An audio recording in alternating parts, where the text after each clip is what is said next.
कधी हे तीन जीव येतं एकत्र येऊन पाल, साप आणि विंचू आपण इथं पाहू शकता.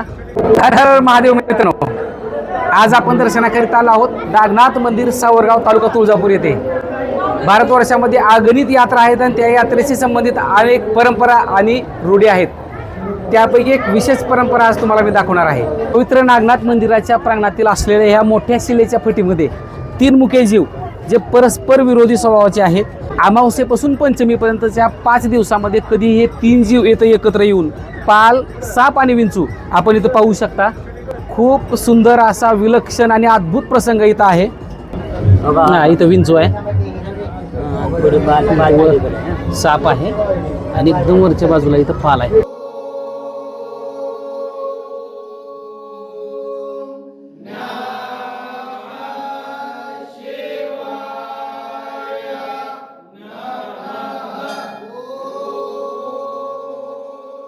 तर मित्रांनो, आपल्यासोबत आहेत सावरगाव नागनाथ क्षेत्राचे महाराज संगमेश्वर महाराज. ते आपल्याला या मंदिराविषयी आणि आख्यायिकेविषयी माहिती देणार आहेत. हे या ठिकाणी पहिलं नागापूर असं एक गाव होतं. नागापुरात एक ब्राह्मण पूजा करत होता. पूजा करत असताना काही दिवसांनी त्याला तीर्थयात्रेसाठी जायचं होतं. तीर्थयात्रेसाठी जात असताना त्याने रोज आपल्या पूजा अर्चना जसा करत होता तसा तो त्यांना सांगू लागला. आपल्या मुलाला सांगितल्याबरोबर तो तीर्थयात्रेला निघून गेला. काही दिवसात त्याचा मुलगा तसाही पूजा करू लागला. पूजा करत असताना त्याच्या मालकीने बघितलं, तो पूजा केल्यानंतर एक नागा असतो, ते दूध पेल्यावरती हिरा आपलं लाल मुने काढून टाकत असतो.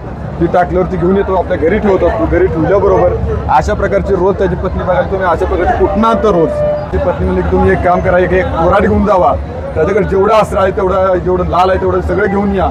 अशा प्रकारे सांगितल्याबरोबर तो त्या ब्राह्मणाचा मुलगा अशा प्रकारे गेला आणि तो ते सर्व काही लाल घेऊन येण्याकरिता तिथे नागच गेला नाही. ते नाग त्या ब्राह्मणाच्या स्वप्नात गेला आणि स्वप्नात होऊन त्या ब्राह्मणाला सांगू लागला की तुझी मुलगा जो आहे तो माझ्या हत्या करण्यासाठी मुतावील झालेला आहे, मी तुला अशा प्रकारचे कुठलेही दर्शन देणार नाही.